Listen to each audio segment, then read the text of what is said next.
మాది పేద పార్టీ, 120 ఏళ్ళ అనుభవం ఉన్న పార్టీ, మమ్మల్ని మించిన సిపాయిలు లేరు అని ఒకటి జబ్బాలు తరిచే, ఒకటి మెడలు తరిచే డైలాగులు కొట్టి మేము ఇచ్చేస్తామన్నారు. ఇచ్చిండ్రా? ఇయ్యలే.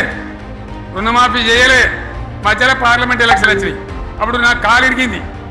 కుంటుకుంటున్నాం మెంటుకుంటున్నాం. మళ్ళీ నేను బయలుదేరిన. ఆ దెబ్బకి ఏం చేసిండ్రు? తెలంగాణలో ఎన్ని దేవుళ్ళు ఉన్నాయో అన్ని దేవుళ్ళ మీద ఒట్లు పెట్టుకున్నారు. పెట్టిండ్రా? బహిరంగ సభలలో ఆడిడ కూడా కాదు. ఇన్ని మాటలు చెప్పి ప్రజల్ని ఏమార్చింది. ఒక ఉచిత బస్ అని పెడితే అది జుట్లు పట్టుకొని కొట్టుకుందానికి మనకత్తాను తప్ప ఏమనికి ఉపయోగపడ్డది లేదు. ఆ మహిళలే అంటారు మాకు ఎందుకు ఉచిత బస్, దరిద్రం, మాకు అవసరమే లేదు అంటారు.